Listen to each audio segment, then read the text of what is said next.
À Brazzaville, c'est le ministre de tutelle, Jean-Luc Moutou, qui a donné quitus aux épreuves au centre école primaire Mukondi Ngwaka à Ébé avant de descendre dans d'autres centres. Images et commentaires.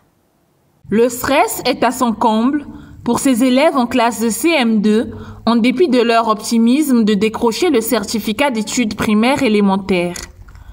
Les épreuves écrites de ce premier examen d'État ont officiellement été lancées à 8h30 ce 5 juin à Brazzaville par le ministre de l'enseignement préscolaire, primaire, secondaire et de l'alphabétisation, Jean-Luc Moutou, au sein du lycée Mukondi Ngwaka dans le 1er arrondissement. À Marcel Bissila, l'un des 602 centres qui accueillent les 51 768 candidats du département de Brazzaville, c'est en pleine épreuve de mathématiques que Jean-Luc Moutou retrouve les prétendants au CEP.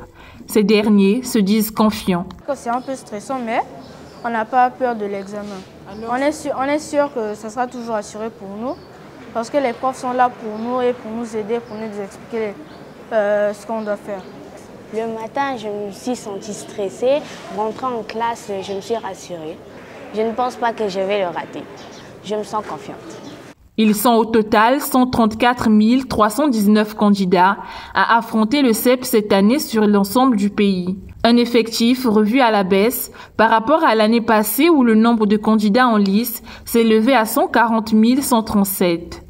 Ce qui ne perd pas de vue l'objectif du ministère, qui salue d'ailleurs la réussite de l'édition 2024. Il y a de la satisfaction dans l'air. Les effectifs sont en baisse, légèrement en baisse par rapport à l'année dernière. Nous avions 139 000 candidats du fait de la rigueur que nous avons imposée dans le cas des dérogations que nous accordions autrefois à certains candidats qui, en réalité, ne méritaient pas de passer l'examen parce que pour beaucoup, ils étaient en classe de CM2. Et nous avons donc décidé que dorénavant ne participeraient aux examens d'État que les candidats qui sont évidemment dans la classe d'examen. Et c'est ce qui nous aura donc permis cette année de ramener drastiquement ces effectifs à un niveau inférieur par rapport à l'année dernière. 2024 pourrait être la dernière année où le Congo organise le CEP sous ce format classique.